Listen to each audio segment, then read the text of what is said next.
Okay, hello everybody out there who's not watching. So I'm gonna make a short video about some pedals. And I tried this once, and then I hated it, and I redid it, and then I hated that, now I'm redoing it again. Basically, like I did this course during the pandemic, and like 2 people bought it. But since then, it's like, man, a whole lot of stuff has happened, obviously. But in the world of YouTube, etc., there's a bunch of people out there who get into like the scientific nitty-gritty of like, how do pedals work and what does that mean to you, the player? So I don't really need to get into that level of detail because it's been done. And I'm going to stumble over my words anyway, even though I do find that scientific detail very fascinating and cool myself. But that's more like a fun topic of conversation, not a fun thing to ramble about alone. So anyway, for anybody out there who wants to know more about how pedals work, as far as like fundamental principles, there's a YouTube channel called That Pedal Show that does a great job. Yeah, just watch those guys. So what I'm gonna do right now is just show you what I do with pedals, so it can be your point of reference of this is what the world looks like to Jarrett Shed on guitar. I mean, that's what a lot of my heroes do. When I've taken lessons from them, they're just like, well, this is what works for me. So that's all I'm going to go through today. These are some pedals I use, and it's what works for me right now. And if my conditions change, then I shall change too. So whatever, let's just make it fun and casual. What am I playing here? So the first guitar I've bought new in a relatively really long while. I've had it for about a year. This is the custom shop version, Gibson custom shop version of a 1964 reissue of a Gibson 335. And I got this from Eddie's Guitars. I think they ordered it in like 22 and then received it in 23. I bought it in 25 and now it's 26, so I've had it for about a year. But I'm the first one who's owned it. It was just sitting in their storage for a while. I think they still have some cool like Les Pauls and 335s that are like at a pretty reduced price. Anyway, Eddie's Guitars, good folks. Anyway, so it's got like a flame maple top, flame maple back. It even has flame inside. Like it has flame maple on both sides of the laminate, which some 335s do, but not all of them. It's kind of a cool detail. Anyway, cool guitar. I guess I can talk more about the guitar itself later, but it has 2 humbuckers, it has a 3-way switch, it has 4 knobs, so like pretty versatile. Those people who say, you know, that 335, that's a versatile guitar, they actually know what they're talking about. You can get some nice kind of jazzy tones out of the neck pickup alone. There's also, I'm going through a Sir Curso into like an aux box. There's already speaker emulation and a little bit of reverb and that kind of stuff already going on. But that's still kind of bright. That doesn't sound like, maybe if I roll the tone off a little bit.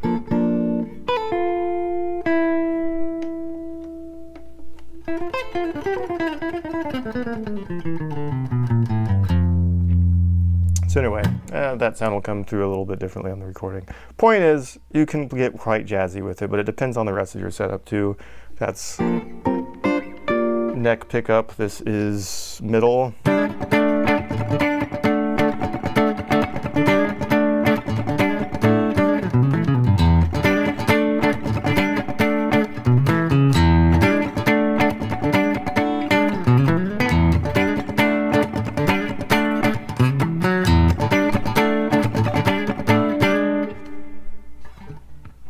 What's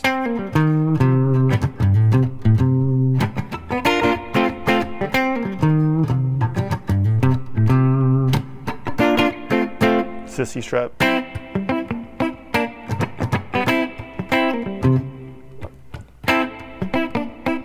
You know, that track has these great drum crashes, right? Crash, crash. And it's like, if you're just playing that on guitar, it doesn't have the same effect. But if you try to play it on guitar and you do,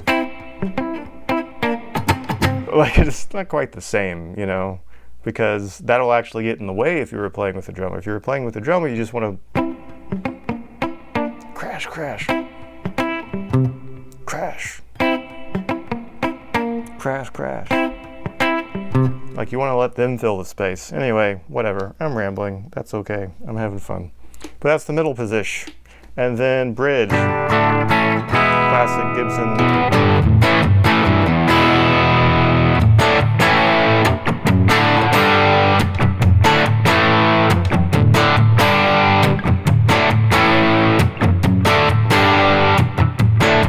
Name that AC/DC riff. It could be 50 of their songs, but I think that one's Problem Child. Quite apt at the moment. So whatever. That was neck, middle, bridge of this beautiful ES335, but let's keep it rolling because I'm supposed to be talking about pedals. So first thing I just want to mention, you know, these days, I guess I'm not that old, but I'm old enough. Like, when I was a kid, so like the multi-effect pedal thing that came out when I was a kid was like that, I think it was line 6. And they had this little blue, I'm gesturing with my hands, but my hands aren't even on screen. That's great. But it was like this little blue, it looked like like a Les Paul guitar body, you know? It was like this little asymmetric guitar body shape. And it had some amp simulators in it and some effects. And it sounded like fun, but it didn't sound like something that a professional would use. It sounded a bit garbled, just like the digitalness of it. It sounded like you were playing your guitar through a cell phone, but it was fun. But I didn't know anybody who would use that. They would use it to practice, but I didn't know anybody who would use that to like play a gig. But now, like, a lot of people play gigs with just these multi-effects boards and boxes and gadgets and goozits and whatnots. So anyway, so far I haven't done that. I've sometimes used them. I've had a couple. I think I had a Boss ME80 or ME50. I don't know, the blue, again, the blue one. I guess it's all about the color blue today. And again, it was really fun for practice, but it's not something I'd really want to play gigs with. So anyway, a lot of that stuff is out there. It's great. I'll just say this. So like I have expensive gear at the moment because I've spent the last 20 years saving up for all of it. You too can be some guy with guitars. The dream is alive. Sorry, it's just late, so like my brain's already a bit gone, so I'm just having fun. What was my point? The point was digital effects boards. I've used them, etc., etc. Oh yeah, my point was I have expensive guitars, I have expensive pedals, I have an expensive amp, I have an expensive computer, blah, blah, blah. But like, I've played a Yamaha Pacifica into a Boss Katana, and it sounds amazing because that beginner level gear, at least you would think of it as beginner level gear, nowadays the quality is all super high. Like when I was a kid, I was playing PV guitars and amps, and like those were good. You know, a cheap guitar in the 1970s, well, you have to go back even further than that. A cheap guitar in like the 50s and 60s that you'd order out of a Sears catalog would like shred your fingers because the action would be too high. A cheap guitar in the 70s and 80s, if you could get like a decent Japanese-made guitar, some of those early Ibanez's, etc., those were really great. And since then, quality across the board has had to be high because it's just competitive. So like a Made in Mexico Fender, the current Epiphones, all the Ibanez guitars, Yamaha guitars, like what's ESP's import line, LTD, all the new Paul Reed Smith stuff. The Paul Reed Smith import stuff is great. I just think that the expensive guitars, they're a little bit better. It may not be twice as good, but it's definitely like a factor of 10% or so. But they also last. Like these days, the biggest difference I can tell is that cheap gear, less expensive gear doesn't always last as long as more expensive stuff. But here was my point. There's plenty of people who play like a Kemper Profiler amp and are like, this is amazing, it's versatile, I can tour with it, but I just can't get it to sound like, you know, I just can't get it to sound like my favorite Telecaster into my favorite Fender Princeton amp. You know, people say that, right?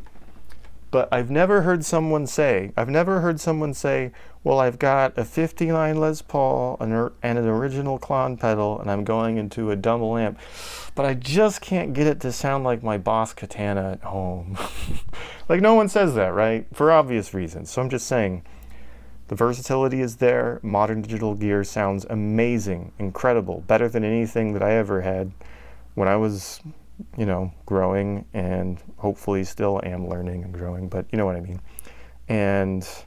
But still, there's something about just basic analog pedals and quality gear that can't be replicated in any other way.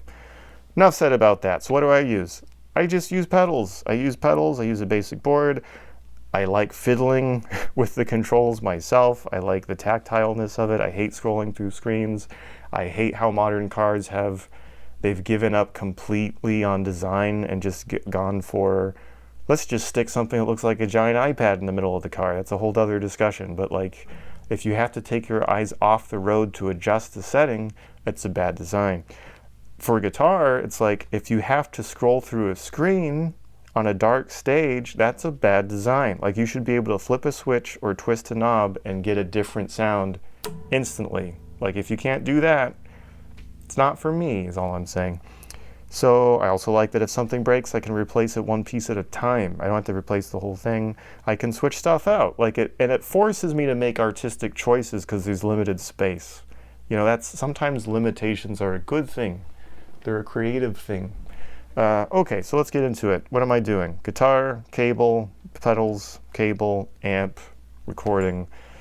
Let's just go from the signal, I guess. So the first thing is first, I like to have a wah pedal if I'm using it for like rock, funk, rock, funk stuff going on. And I like to have it first because it basically acts as an EQ filter. So it's good to have that EQ filter going through anything else that might happen.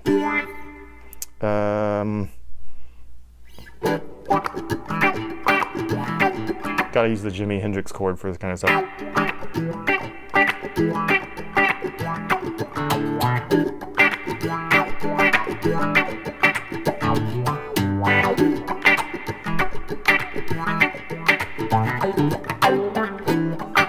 That was not. That would work. And you could use it with like overdrive.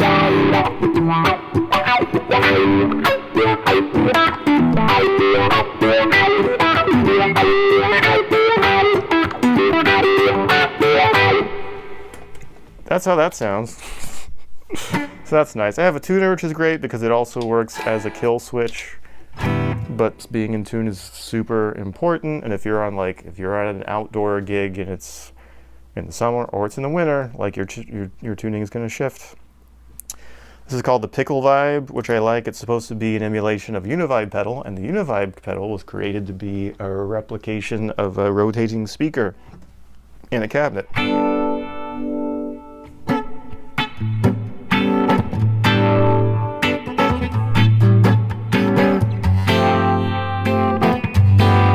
So I like it that it adds some bass. You can tell that it's kind of like a phase shifter, I suppose, but it also has a little bit of a tremolo effect. The volume kind of fades in and out, so that's, I think, how it's supposed to be emulating that, because if a real speaker was rotating, when it pointed at you, it would be louder, right?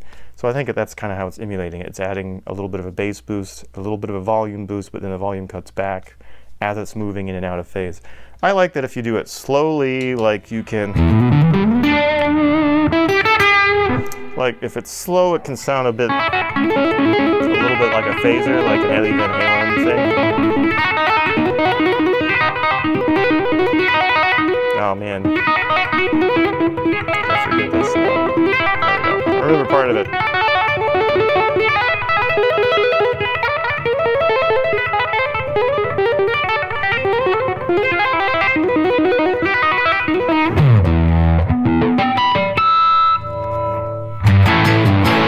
So, I mean, that's fun. But if you set it like really fast, you can get kind of like a Charlie Hunter, like super chorus kind of thing.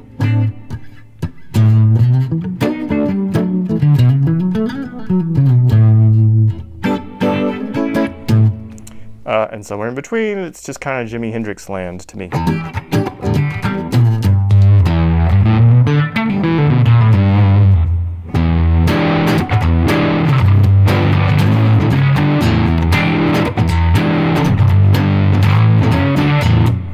Etc. So that's cool. I like how it's just kind of very thick and analog sounding. It sounds great clean. It sounds great with drive pedals, etc. Next I have the Mojo TC Electronic Overdrive. It's just quite, I don't have anything else on, do I? It's just quite transparent. Like, I've heard some people describe it as close to a blues driver, as close to a blues breaker like the Marshall, as close to a tube screamer. It's similar and dissimilar to all of those. I think it's more flat. I think it's more transparent. Right now, going direct, it doesn't sound inspiring to me actually at all. But it sounds amazing when you just go through an amp live in the room and you hear the real speaker and all that stuff. Sounds great. Right now it sounds a bit flat and a little bit too, a little bit too dark.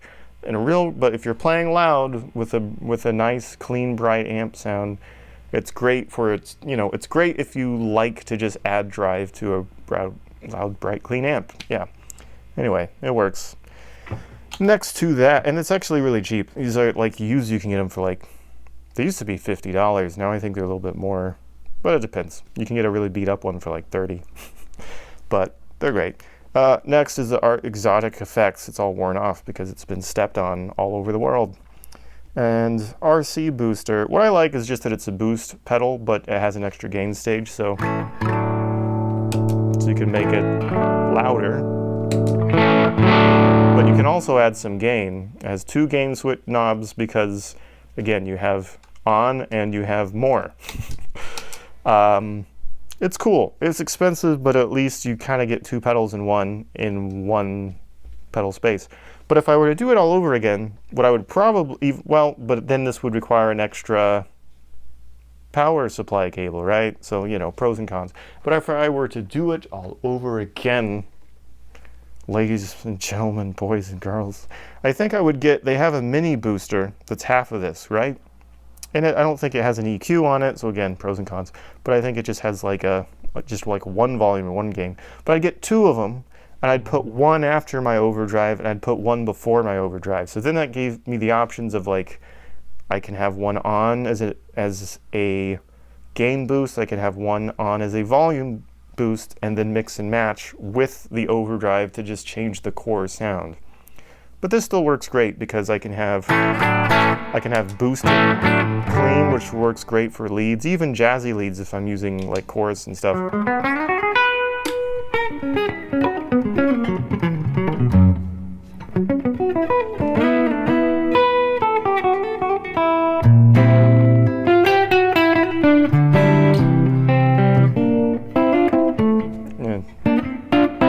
Etc. That kind of Pat Metheny thing works great if you have some kind of a boost on a clean sound, in my opinion. But yeah, can you have boosted clean? You can go to your rock rhythm and then add that for more. That's probably enough for a lead sound, but if you really want to cut through, then you give it the extra.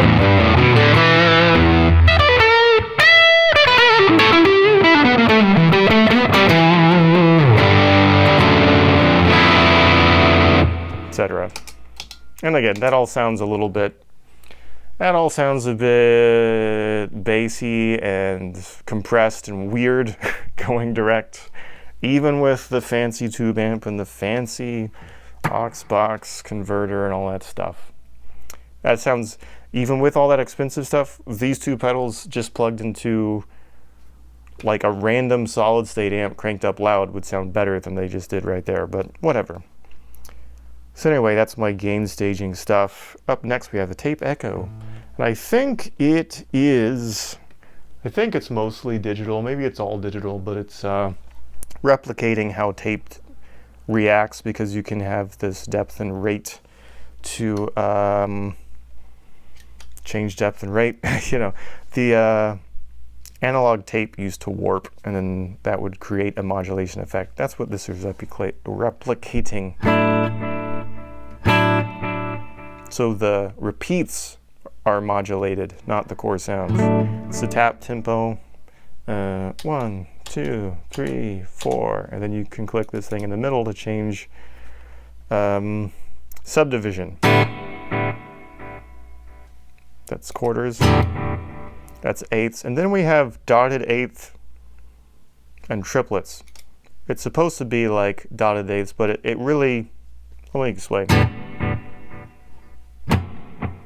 So it's da, da, da, da. It's not da, da, da, da, da. It's not like a dotted eighth to a quarter. So that's really, I don't think of that as a dotted eighth or the last 16th. What I think of it as a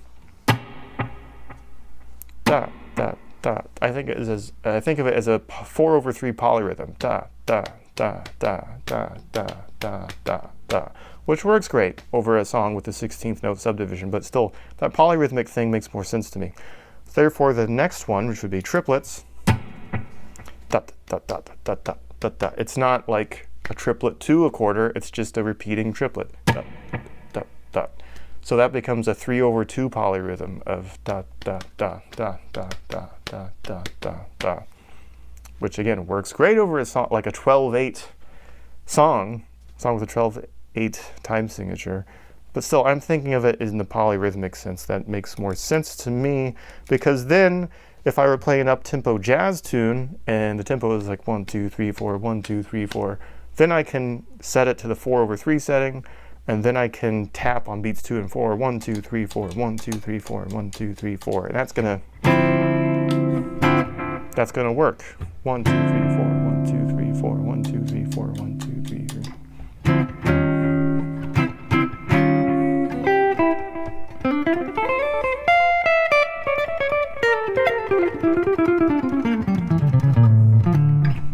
Whatever, that was not a great jazz line, but anyway, hopefully that you can kind of hear that would work. That's what a lot of like contemporary jazz musicians who are using a lot of delay and reverb, I think of them as using it polyrhythmically. Instead of thinking of it in like 16ths and 8ths, I'm just like, well, overall, the whole rhythmic soundscape of this song is this doing 4/3, 3/2, etc. That's what that is. And you know, you can make it shorter, longer, etc. Okay, next, I think this is one of John Petrucci's signature pedals, the Dreamscape. It's just another modulation pedal. I like the pickle vibe more than anything. This has chorus, flanger, and vibrato. I think the only thing I've used is like the chorus. It's like a really basic chorus, so it's really great for that like Prince thing.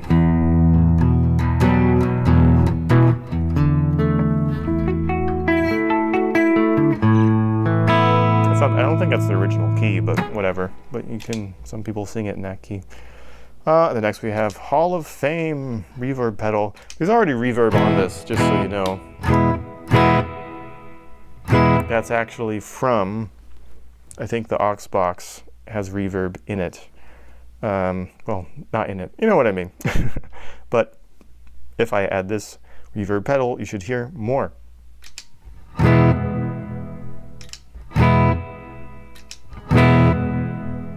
So yeah, I would probably gotta keep it on a room setting, but I did the hall just so you could hear it.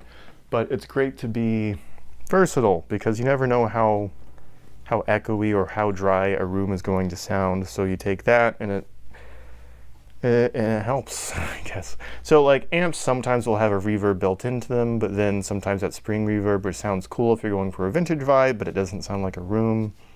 And sometimes it's not powerful enough to give you the sound of a big open room.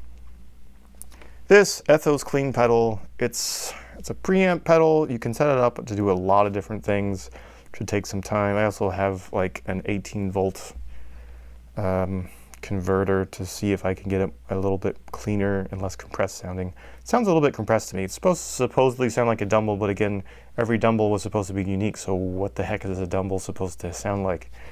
But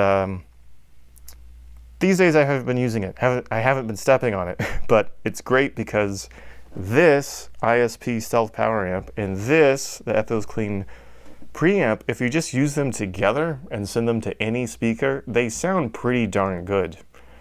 Better than a lot of like standard, just, you know, like standard solid state amps, etc. that you could get.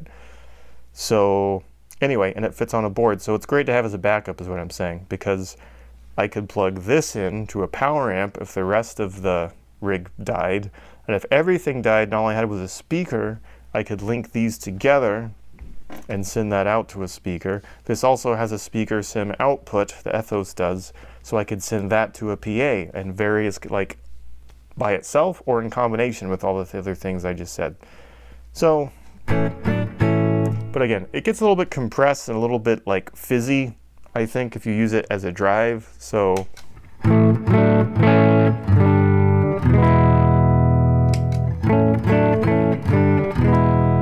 right there, you can hear how it's kind of boosting the lows and the mids a bit.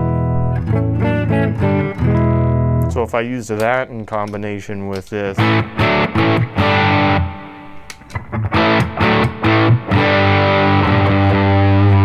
it sounds thicker, but at the same time the bass is kind of like a little bit too round and overwhelming.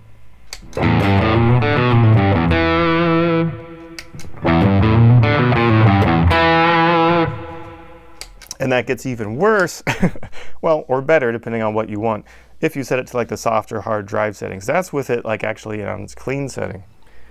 So anyway, so I'm using it more like, if I use it at all, I'm using it as a like a clean boost slash EQ slash a little bit of compression that I can use to harness any amp that I'm forced to use. Because when I was in South Korea, I once went to this jazz gig. It was a fairly traditional, like the bass player is playing an upright acoustic bass, right? And the sound person is like, yeah, don't worry about it, bro. We have a great amp. I'm like, okay. And we get there and he has like a Marshall JCM 800. It's a full-on Marshall half stock with a 4x12. I'm like, bro, you realize this is, I mean, I didn't say anything because not a lot of communication was gonna happen, but that's what I was thinking. I was thinking, bro, this is a jazz gig. And ever since then, I was like, I have to bring something. I have to bring some little pedal with me that gives me a little bit of EQ and a little bit of control.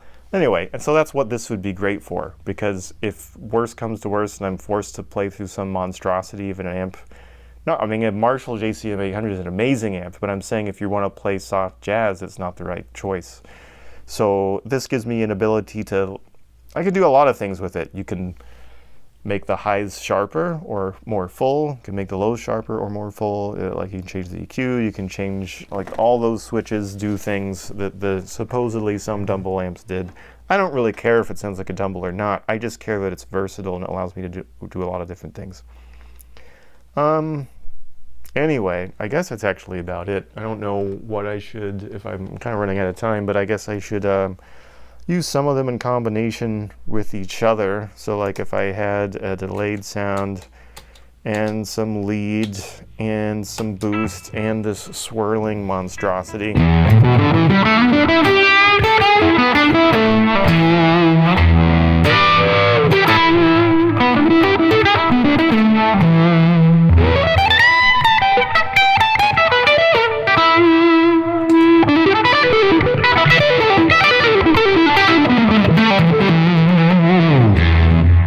Something like that. Still need to get kind of warmed up here. I haven't played much today. I was taking care of some other stuff.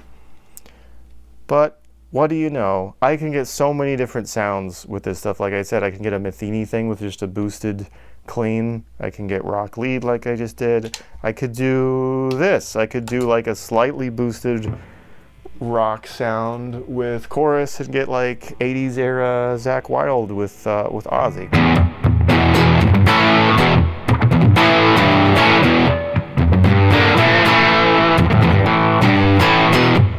Yeah, whatever.